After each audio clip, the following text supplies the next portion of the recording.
Hello again, everyone. It is Gordon Majak here, back with the third and final part of our special episodes today, celebrating the birthday, which is coming up in just a couple days, of this guy. One of my all timers, man, right there in the top of the top. This, of course, is the late, great Terry Kath of Chicago.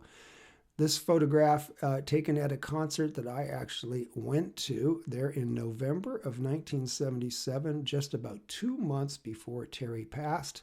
This was his last appearance in Seattle with Chicago there in November, right around Thanksgiving, as I recall. And of course, he was gone in late January, just about a week shy of his 32nd birthday back there in 1978 when he passed. Now, before we get to the final song here, and this one, in part one there, we talked about the innovative and progressive side of Terry Kath, which I thought was beautifully presented in his song Introduction, which was the first song on the first side of Chicago's first album. In part two, we heard the last song on side two, the last song on the record of Chicago 5, from 1972. That was the Terry Kath composition, a beautiful introspective and reflective ballad called Alma Mater, in which he sort of looked back at the first few years of Chicago's career and looked at what they had done and mapped out a little bit of a vision for the future going forward for Chicago. And now in 1977, we are going to listen to a song from the final Terry Kath and Chicago record. This, of course, is Chicago 11, released in the fall of 1977. And of course, we had no way of knowing that this would have been the end. And yet, when you look back at it now, all these years later, there's sort of a weird symmetry thing going on here, in the sense that this album seems to contain, in hindsight, sort of an ideal final chapter, an ideal epilogue of the Terry Kath story, as it were, with the band Chicago. And that is what we are going to hear, a song called Uptown. And we will talk about the song in just a second. So here is my Chicago Terry Kath's passing story. January, well, he died what? January 23rd, 1978. I was living at home with my mom and my sisters there. I think I had moved back in the house after moving out after I got out of high school. And I was asleep in my bedroom, and my mom came in my room to wake me up to go to work. And when she came in, she said, "I wonder what Chicago is going to do for a guitarist now." And there I was laying in bed, half asleep, and I just hear her say this, and I'm just out of it. And I'm thinking, what in the hell is she talking about? What do you mean, what is Chicago going to do for a guitarist? They already have a guitarist. Hello? So eventually, I got out of bed and came stumbling down the hall into the kitchen to have my breakfast before I went to work. And when I came into the kitchen, my mom turned around and once again said, "I wonder what Chicago's going to do for a guitarist." And I was like, why do you keep saying that? They already have a guitarist. Are you nuts? They have Terry Kath. He's one of the all-time greats. And she said, well, not anymore. You better go listen to the radio.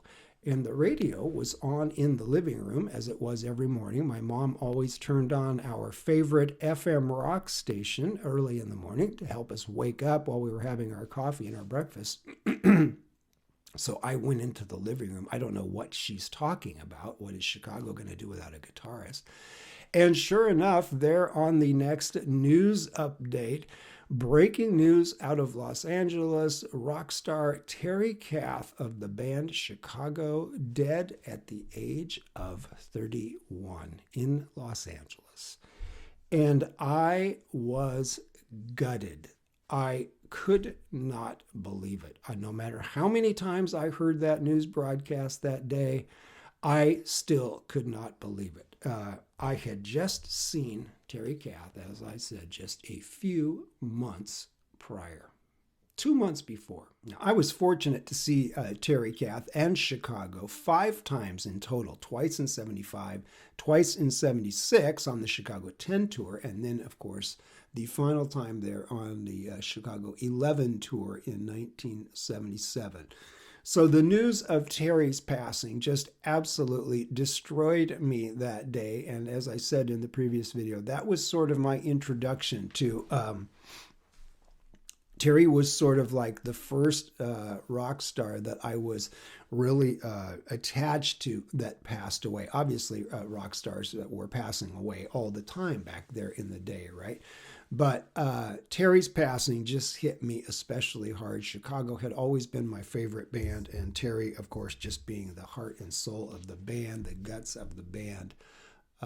He was so huge to me and so important to me in my musical development and just being a fan and just loving his sound and his singing and his guitar playing, just epic guitar playing, and the band as a whole producing just an incredible amount of music. And so his passing, I don't even know, I just don't even know how to characterize it. Here's what I do believe all these years later. Number one, Chicago had already fired their manager, and they'd gone their separate ways from their producer, James William Guercio, a few months prior, right after the release of that 11th album. They broke off with James Guercio.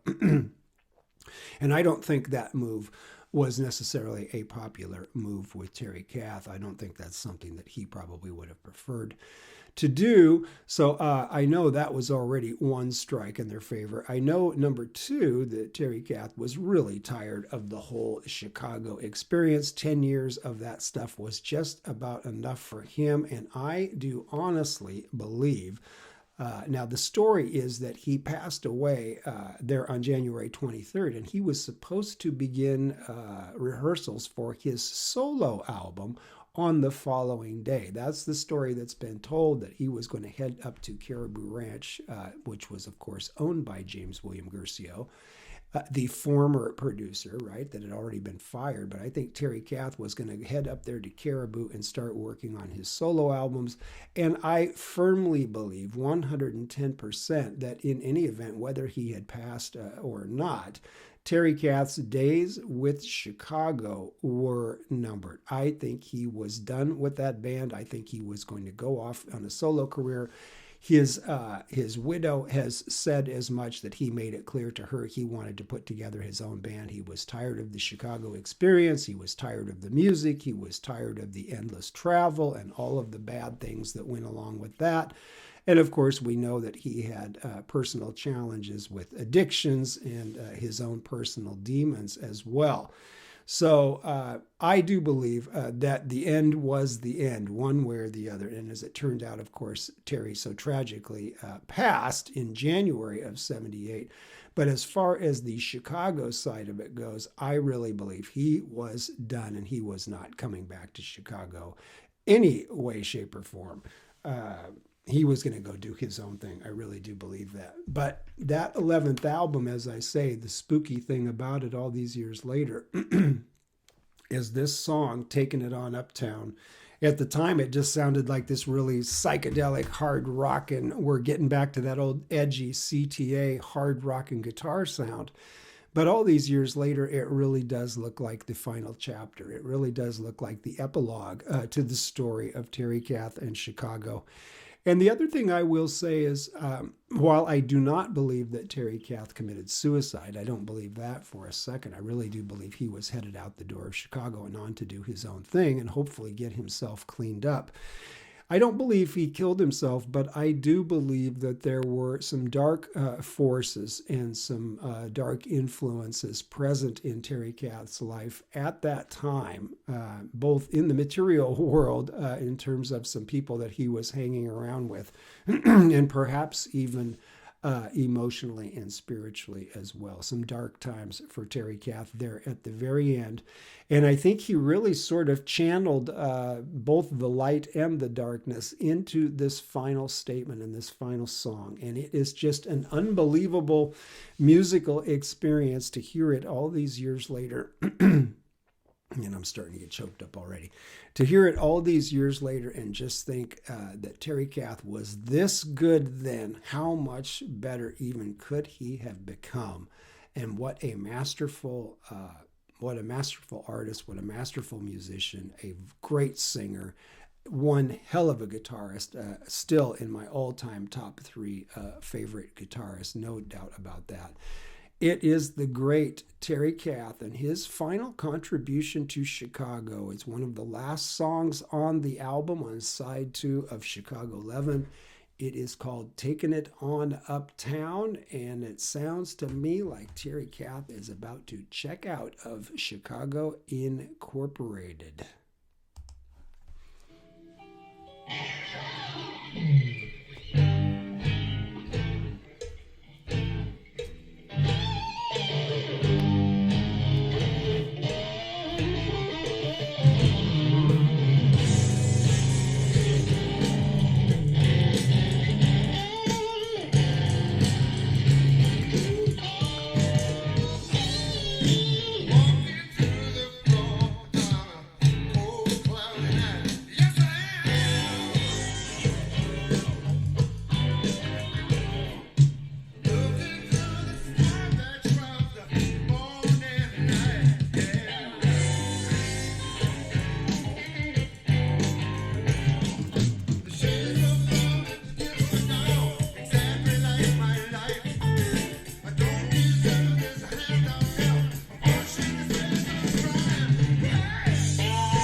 Man, does that ever take me back? How many millions of times did I play that after Terry Kath passed away?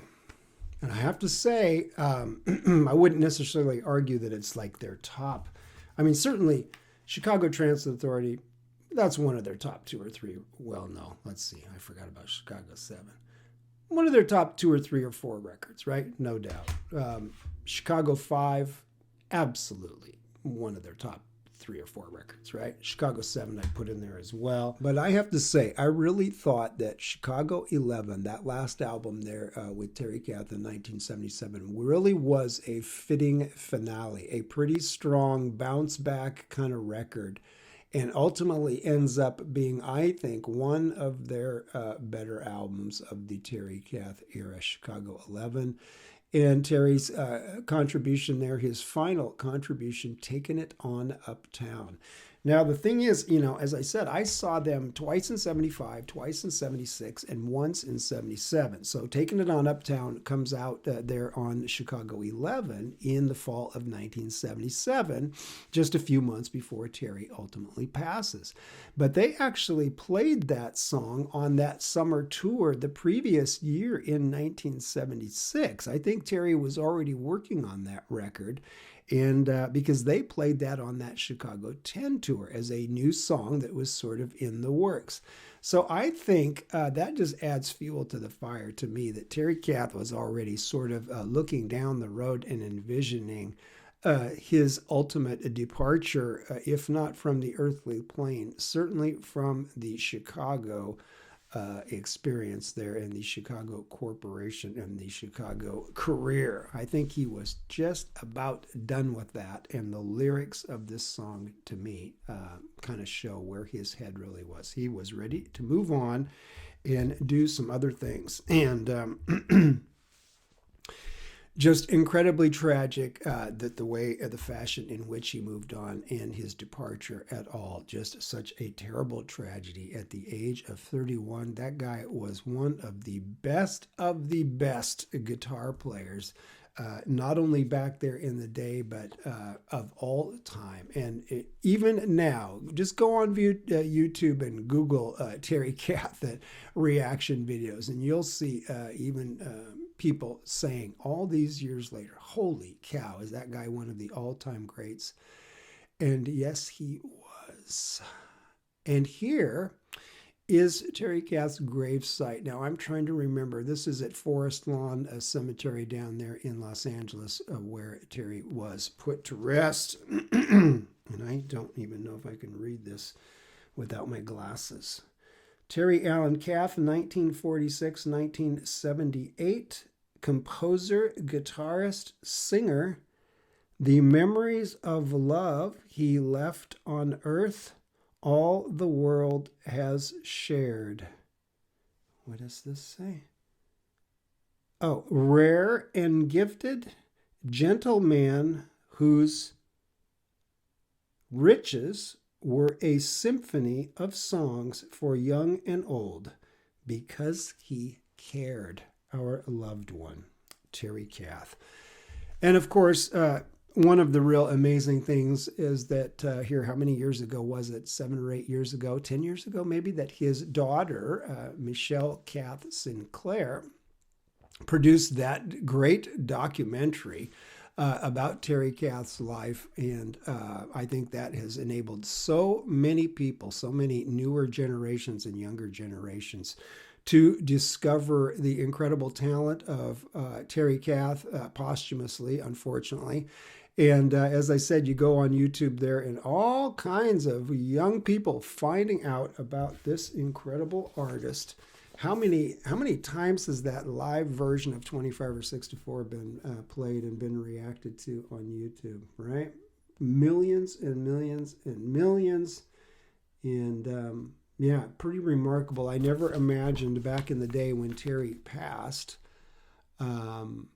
it was almost like, if you didn't know about him back then, how were you ever going to find out about him in the future? And yet here we are all these years later, and through the magic of the internet and through the magic of YouTube, and of course, in large part thanks to Michelle Kath Sinclair's documentary about her father, It turns out that in 2023, more people than ever on planet Earth know about Terry Kath and know about his musical greatness. And that is all that a hardcore, life-changed Chicago fan like me from way back in the old days, that is about all I ever could have hoped for. I certainly never would have even dreamed it. I remember arguing with people back there in the day that didn't know who Terry Kath was back in the 70s, and all they wanted to talk about was Jimi Hendrix and Jimmy Page and Eric Clapton and this kind of stuff. I'm like, please, you guys have no freaking idea. There's a monster out there on the loose on planet Earth that's the freaking Godzilla of guitar, and you don't even know what I am talking about. But here in 2023, it seems the world does know exactly what I'm talking about, man. This guy changed the game. The band changed the game. His guitar playing, that incredible vocal ability, just a one in a gazillion talent. I should play for you guys. I have a Terry Kath medley. It's like a chopped up, edited medley of some of his greatest guitar solos. I should play that for you guys sometimes too. Let me know in the comments if you want to hear that. I think it's about 10 minutes long, and it includes a bunch of Terry's greatest solos spliced together. It's pretty fun. Let me know in the comments if you guys want to hear that. But that is going to do it for today. That is going to wrap up my birthday celebration here. Coming up on January 31st would have been the 76th birthday of this guy. Man, I remember seeing them the first time. This was from the last time I saw Terry in 77. I remember seeing him for the first time in 75, and I was standing just directly in front of the stage, right in the middle. When the show started, and I kept having to look over to see what Terry was doing because he was just playing the absolute hell out of that guitar over there. And I kept looking over there. I thought, you know what, I'm just going to move over there and watch him. And that's exactly what I did. Just an incredible talent, Mr. Terry Kath. Man, I got to be careful here. I don't get choked up and lose my stuff on the video. See you guys in the next one. See you soon. We're still going to stay in the 70s here for a little while. Do some 70s soul. I think change up the groove a little bit. What do you guys think about that? After Al Stewart yesterday and Terry Kath today, let's get into some soul next time around. How about Terry Kath? He had some soul, didn't he? Man, that guy. They said he was the white Ray Charles. Could sing like Ray Charles and play like Jimi Hendrix. Not a bad combo, huh? I think he was better than Hendrix. See you, folks. Happy birthday, Terry. Thank you, my brother. Whew, man, that dude touched my life in such a big way. See you guys.